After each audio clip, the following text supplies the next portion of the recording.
पे देख सकते हैं lander module. People are applauding.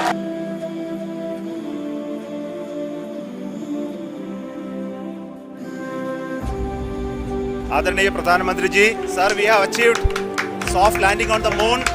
India is on the moon. 23rd August 2023 finally we did it. India moon के south pole पर land करने वाली पहली और यूएस, रशिया और चाइना के बाद मून पर सॉफ्ट लैंडिंग करने वाली चौथी कंट्री बन चुकी है। और फ्रेंड्स, जैसे ही प्रज्ञान रोवर बाहर निकला, वैसे ही इसरो वालों ने रोवर के मून की सतह पर चलते ही एक बहुत ही बढ़िया पिक्चर भेजी है, जिसे मैं कुछ ही देर में रिवील करूंगा। वो इमेज देखकर हर भारतीय का सीना गर्व से चौड़ा हो जाएगा, because it is a proof that we are finally on moon. And you won't believe friends, but इस सक्सेस की छाप हमेशा चांद पर बनी रहेगी, क्योंकि जैसे ही प्रज्ञान रोवर सरफेस पर चलना शुरू करेगा, वो उस पर कार्व किए गए अशोका स्तंभ और इसरो के लोगों के इंप्रिंट्स कुछ इस तरह से पीछे छोड़ेगा। इसरो के इस सक्सेस को देखकर इसमें इंडियन स्टार्टअप का इन्वेस्टमेंट्स कई गुना बढ़ गए। आई मीन, जहां पर 4 साल पहले सिर्फ 10 इंडियन स्पेस स्टार्टअप्स इसरो के मिशन में इन्वेस्ट कर रहे थे, वहीं पर अब ये आंकड़ा 140 पर आ चुका है। एंड नॉट जस्ट दिस, बड़े बड़े कंट्रीज लाइक जापान और यूके भी इसरो के साथ कोलैबोरेट करने के लिए तैयार हो चुके हैं। इस कोलैबोरेशन में उन्होंने इसरो के साथ 2 नए स्पेस मिशंस प्लान किए हैं, जिसकी वजह से हम ये बिल्कुल कह सकते हैं कि आज इंडिया के साथ साथ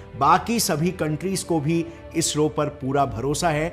और ये भरोसा था कि इंडिया पहली वो कंट्री बनने वाली है जो साउथ पोल पर सॉफ्ट लैंडिंग करने में सफल होगी। बट वेट फ्रेंड्स, ये सिनेरियो 4 दिन पहले ऐसा बिल्कुल भी नहीं था। यू नो व्हाट, 4 दिन पहले तक रशिया का लूना 25 मिशन इंडिया के चंद्रयान 3 को कांटे की टक्कर दे रहा था। दरअसल 11 अगस्त 2023 को रशिया ने अपने लूनर मिशन लूना 25 को लॉन्च किया था, जिसे अनलाइक चंद्रयान 3 बिना पृथ्वी के अराउंड 5 बार ऑर्बिट किए डायरेक्टली लॉन्चिंग से सीधा मून के ऑर्बिट में दाखिल करवाया गया। और रशियन साइंटिस्टों के कैलकुलेशंस के अनुसार लूना 25 चंद्रयान 3 के 2 दिन पहले मून के साउथ पोल पर लैंड करने वाला था। बट अनफॉर्चुनेटली 19 अगस्त को अपनी आखिरी डीबूस्टिंग फेज के दौरान लूना 25 पर हद से ज्यादा थ्रस्ट लगाने की वजह से वो एक्सपेक्टेड ट्रैजेक्टरी से डिविएट हो गया और सीधा मून से टकराकर क्रैश हो गया। और इसी के साथ उनका ये मिशन वहीं पर खत्म हो गया। लेकिन इसरो के साथ साथ नासा के साइंटिस्ट को यह पक्का भरोसा था कि ऐसा हादसा चंद्रयान 3 के साथ होने के चांसेस काफी कम है। और ऐसा इसीलिए क्योंकि उन सभी को यह पता था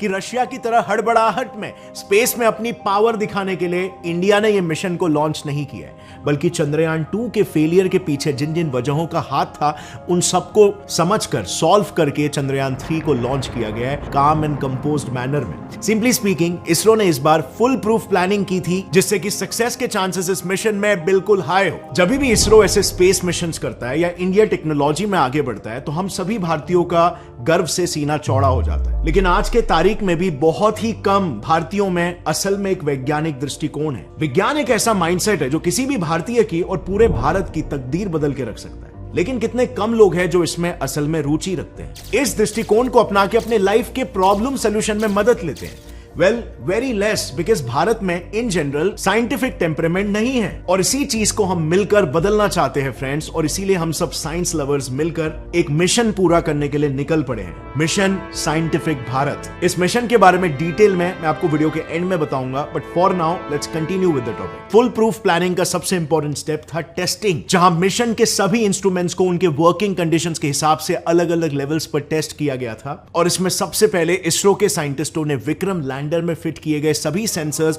और नेविगेशन सिस्टम सेपरेटली टेस्ट किए थे, जिसे कोल्ड टेस्टिंग भी कहते हैं। इस टेस्ट का मेजर मोटिव था उनकी टेम्परेचर कैपेसिटी को चेक करना, यानी कि कोल्ड टेम्परेचर्स में वो ठीक से काम कर रहे हैं कि नहीं। क्योंकि जैसे कि हम जानते हैं, चांद की सतह पर कोई भी एटमॉस्फेयर ना होने की वजह से, साथ में उसके साउथ पोल पर सूरज की किरणें ना पड़ने की वजह से वहां का एवरेज तापमान -13 डिग्री सेल्सियस है। और इसीलिए इतना कोल्ड टेम्परेचर होने पर सेंसर्स की हाईएस्ट वर्किंग एफिशिएंसी इंश्योर करने के लिए उन्होंने इससे भी 5 डिग्री कम, यानी कि -18 डिग्री सेल्सियस पर उन्हें टेस्ट किया था। इन सभी सेंसर्स में सबसे इंपॉर्टेंट सेंसर्स थे LPDC, LDV और LHDAC, क्योंकि ये सभी सेंसर्स लैंडर की पोजीशन, वेलोसिटी और उसके रास्ते में आने वाले ऑब्स्टेकल्स को डिटेक्ट करने का काम करते हैं। अब नॉर्मली इन लेजर सेंसर्स को एक थर्मल वैक्यूम चेंबर में टेस्ट किया जाता है, जहां पर लिक्विड नाइट्रोजन और लिक्विड हीलियम की मदद से स्पेस के ठंडे तापमान को रेप्लिकेट करने की कोशिश की जाती है। बट एज यू सी, ये काफी हैवी बजट प्रोसेस है। सो इसरो ने चंद्रयान 3 के केस में इसे बजट फ्रेंडली बनाने के लिए हेलीकॉप्टर्स की मदद ली थी। यू वोंट बिलीव, बट उन्होंने सभी सेंसर्स को हेलीकॉप्टर में लोड किया और हाई ऑल्टीट्यूड्स पर लेकर गए, जहां तापमान नेचुरली ही -18 डिग्री सेल्सियस होता है। वहां से सेंसर्स की सिग्नल भेजने और रिसीव करने की कैपेसिटी और लेटेंसी, यानी कि सिग्नल्स कितना लेट ट्रैवल करते हैं, इन सभी पैरामीटर्स को अच्छे से चेक किया गया। इसके बाद उन्होंने लैंडर को पावर देने वाले थ्रस्टर्स को टेस्ट किया, क्योंकि सॉफ्ट लैंडिंग के लिए लैंडर की स्पीड 6000 किलोमीटर पर आवर से 0 तक लानी पड़ती है, और वो काम सिर्फ और सिर्फ थ्रस्टर्स ही करते हैं। सो बेसिकली विक्रम लैंडर में 2 टाइप्स के थ्रस्टर्स यूज किए गए। पहला लैम, जो लैंडर को कंटीन्यूअस थ्रस्ट प्रोवाइड करता है। इसके लिए इसमें 2 लिक्विड फ्यूल्स है, हाइड्रोजन और नाइट्रोजन टेट्रोक्साइड, जो मिक्स होकर एनर्जी प्रोड्यूस करते हैं एंड थ्रस्ट प्रोवाइड करेंगे। दूसरे टाइप के थ्रस्टर्स हैं जिन्हें कहते हैं रिएक्टिव कंट्रोल थ्रस्टर्स, यानी आरसीटी, जो लैंडर की रोटेशनल वेलोसिटी और डायरेक्शन चेंज करने का काम करते हैं। तो देखो बेसिकली ना, ये आरसीटीज लैंडर के स्टीयरिंग व्हील्स के जैसे काम करते हैं। इन 4 थ्रस्टर्स को इंटरवल पर इग्नाइट किया जाता है, जिससे लैंडर की पोजीशंस कंट्रोल करके उसे ऑर्बिट में रखना आसान हो जाता है। सपोज फॉर एग्जांपल, अगर लैंडर को लेफ्ट साइड में मोड़ना है तो राइट साइड के थ्रस्टर को इग्नाइट किया जाएगा, जिससे लैंडर लेफ्ट की ओर झुकेगा, and so on and so forth. So उन्होंने इन दोनों भी थ्रस्टर्स के मैकेनिज्म की जांच पड़ताल की, ताकि सॉफ्ट लैंडिंग के चांसेस एकदम बढ़ जाए। पर इन थ्रस्टर्स के साथ साथ सॉफ्ट लैंडिंग एक और पार्ट पर निर्भर करती है, जिसमें अगर जरा सी भी गड़बड़ हुई तो आखिरी पल में पूरा का पूरा लैंडर चकनाचूर हो सकता है, और वो है लैंडर के लेग्स। और इसके लिए इसरो के साइंटिस्टों ने मून के सरफेस को रेप्लिकेट करके एक टेस्ट बेड बनाया था, और उस पर लैंडर के लेग्स पर काफी सारे स्ट्रेस टेस्ट परफॉर्म किए। और इन्हीं सब टेस्टिंग के सक्सेसफुल रिजल्ट्स को देखते हुए इसरो के साइंटिस्टों को पूरा विश्वास था कि चंद्रयान 3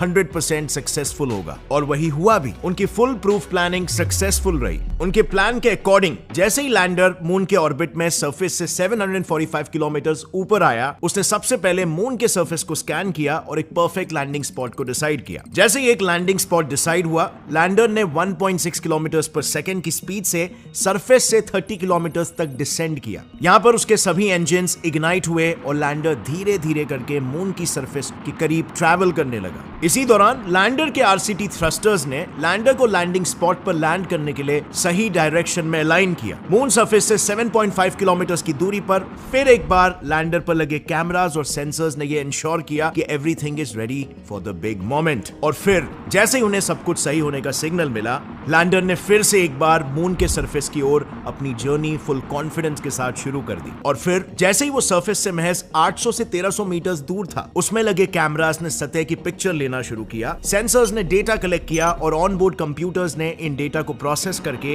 ये कंफर्म किया कि सेंसर्स परफेक्टली काम कर रहे हैं कि नहीं। कंफर्मेशन मिलते ही लैंडर पर लगे आरसीटी थ्रस्टर्स ने फिर से लैंडर को वर्टिकल डायरेक्शन में अलाइन किया फॉर सॉफ्ट लैंडिंग। जैसे जैसे वो नीचे आया, वैसे वैसे लैंडर के 4 लेग्स ने सॉफ्ट लैंडिंग की तैयारी कर ली। बेसिकली इन लैंडर लेग्स में माइक्रो स्टार और टचडाउन सेंसर्स लगे हैं, जिन्होंने मून के सतह की एलिवेशन और बम्प्स को स्कैन करके उसकी एक वर्चुअल मैपिंग की। उसके बाद इस मैपिंग के जरिए लेग्स में लगे हुए एक्चुएटर्स और इंक्लिनोमीटर्स ने उनके एंगल को एडजस्ट किया, ताकि जमीन से कॉन्टैक्ट करते वक्त लैंडर का बैलेंस ना बिगड़े। अब ये सारे प्रिकॉशंस के बाद भी साइंटिस्टों को यह पता था कि जिस मोमेंट पर लैंडर लेग्स मून सरफेस से कांटेक्ट करेंगे, तब भी वो एक शॉक फोर्स एक्सपीरियंस करेगा, और इसी शॉक को विथस्टैंड करने के लिए लैंडर लेग्स में एरोप्लेन की तरह कुछ ऐसे शॉक एब्जॉर्बिंग डैम्पर्स लगाए गए थे, जो अप्रोक्सीमेटली 4000 न्यूटन्स का फोर्स एब्जॉर्ब कर सके। और बाय द वे, ये इतना फोर्स होता है कि अगर इस फोर्स से हम इंसान जमीन से टकराए तो हमारी सबसे मजबूत bone, that is the thigh bone, femur, वो तक टूट जाएगी। इन सभी एनालिसिस के बाद लैंडर मून सरफेस से 150 मीटर ऊपर पहुंचा, और उसने फिर से एक बार लैंडिंग स्पॉट की जांच पड़ताल की। जैसे ही उसे सब कुछ ठीक लगा, ऑनबोर्ड कंप्यूटर्स ने फाइनल डिसेंट का सिग्नल भेजा, और अगले 73 सेकंड्स में ही लैंडर मून सरफेस पर लैंड हो गया। अब इसमें आप देख सकते हो फ्रेंड्स कि उन्होंने एक फुल प्रूफ प्लान बनाया था, जिसमें गलती की कोई गुंजाइश नहीं थी, और इसी प्लान को बखूबी एग्जीक्यूट करके चंद्रयान 3 ने एक नया विक्रम अपने नाम कर लिया। अब लैंडिंग के कुछ 4 घंटे बाद लैंडर से एक रैंप के जरिए प्रज्ञान रोवर डिसेंड हुआ, जिसकी पहली इमेज पृथ्वी पर आ भी चुकी है। ये है वो image, and it's mind blowing. अब इसके बाद उसने सबसे पहले रिसीव ट्रांसमिट एंटेना की मदद से लैंडर के साथ कम्युनिकेशन एस्टैब्लिश किया, सो दैट लैंडर रोवर की इंफॉर्मेशन पृथ्वी तक पहुंचा सके। अब ये एंटेना किसी नॉर्मल टीवी के डिश की तरह ही सिग्नल सेंड और रिसीव कर सकता है, but there is a catch. इस कम्युनिकेशन के लिए उसे हमेशा लैंडर से 500 मीटर के रेडियस में ही रहना होगा। और अगर वो ये थ्रू आउट मेंटेन कर लेता है, this would be the start of the actual mission, जो है मून के सरफेस की केमिकल टेस्टिंग। अब इसमें फ्रेंड्स उसकी मदद दो इंस्ट्रूमेंट्स करने वाले, अल्फा पार्टिकल एक्सरे स्पेक्ट्रोमीटर और लेजर इंड्यूस ब्रेकडाउन स्पेक्ट्रोस्कोपी। इनमें से LIBS मून के सॉइल में पड़े केमिकल कंपोनेंट्स को एक्साइट करेगा। इससे उन केमिकल्स में से अलग अलग waves like alpha waves and X rays निकलेंगे, जिन्हें रोवर पर लगे APXS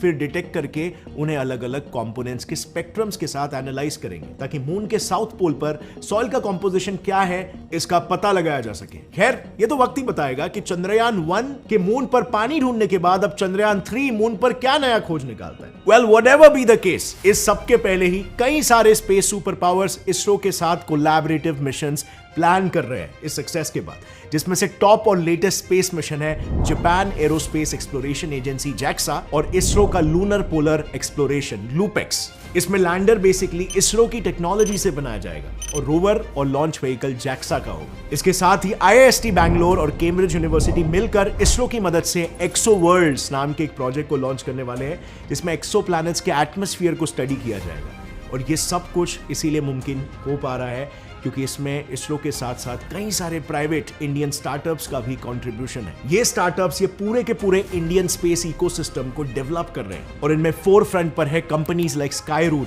अग्निकुल कॉस्मोस, ध्रुवा स्पेस और बेलेट्रिक्स एरोस्पेस, जिन्होंने by the way Vikram lander के डिजाइन डेवलपमेंट में काफी मदद की है। और सिर्फ इतना ही नहीं friends, MNCs like L&T, Godrej aerospace, Hindustan aeronautics, उन्होंने भी चंद्रयान 3 के इस मिशन के लिए सिस्टम इंटीग्रेशन, लॉन्चिंग के लिए कुछ कंपोनेंट्स, थ्रस्टर्स, इंजन जैसी इंटेग्रल चीजें भी डेवलप की है। और इन्हीं सबके कंट्रीब्यूशन की वजह से ये मिशन इतने कम टाइम में इतने सटीक तरीके से एग्जीक्यूट कर पाना पॉसिबल होता है। बट वो बात अलग है, इसके वजह से इसरो का बजट स्लाइटली बढ़ रहा है, जिसे गवर्नमेंट कंसिडर कर रही है, और उन्होंने भी इसरो को थोड़ा ज्यादा बजट अलॉट किया, which is great for ISRO and for us Indians as well.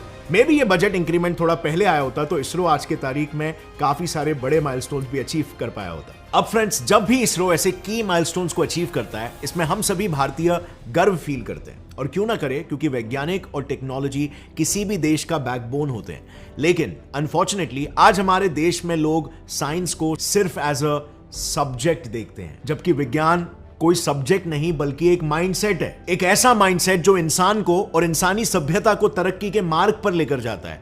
और इसीलिए ये हमारा मिशन है फ्रेंड्स कि हम इस देश में वैज्ञानिक दृष्टिकोण को इस कदर फैलाना चाहते हैं कि बच्चा बच्चा साइंस से प्यार करने लगे। इस मिशन को पूरा करने के लिए हमने एक डिस्कॉर्ड सर्वर बनाया है, जिसके 3 मुख्य ऑब्जेक्टिव्स हैं। नंबर 1, कम्युनिटी मेंबर्स के ज्ञान और क्यूरियोसिटी के नीड्स को सेटिस्फाई करना। नंबर 2, साइंटिफिक सॉल्यूशन से प्रैक्टिकली उनकी लाइफ और करियर के प्रॉब्लम्स को सॉल्व करने में मदद करना। नंबर 3, देश भर में विज्ञान और वैज्ञानिक दृष्टिकोण का प्रचार करना, ताकि पूरा देश तरक्की के मार्ग पर आगे बढ़ सके। इस मिशन को सपोर्ट करने के लिए ऑलरेडी 2600 प्लस वॉरियर्स कम्युनिटी को ज्वाइन कर चुके हैं, और इसके एग्जीक्यूशन के लिए ऑलरेडी हमने एक डिटेल स्ट्रैटेजी बना दी है, जो कि जैसे ही आप सर्वर ज्वाइन करोगे आपको पता चल जाएगी। इनफैक्ट उस स्ट्रैटेजी पर काम भी शुरू हो गया है। साथ ही में आप हमारा विजन वीडियो भी देख सकते हो कि हम कैसा भारत क्रिएट करना चाहते हैं, जो वीडियो सिर्फ कम्युनिटी मेंबर्स ही देख सकते हैं। सो अगर आप भी फ्रेंड्स इस मिशन में अपने दिल से और कन्वीनियंस के हिसाब से इस पे कंट्रीब्यूट करना चाहते हैं, तो कम्युनिटी का लिंक मैंने डिस्क्रिप्शन में दे दिया है। हमें साथ मिलकर इसे पूरा करना होगा। I will meet you face to face soon. Till then, take care. जय विज्ञान, जय हिंद।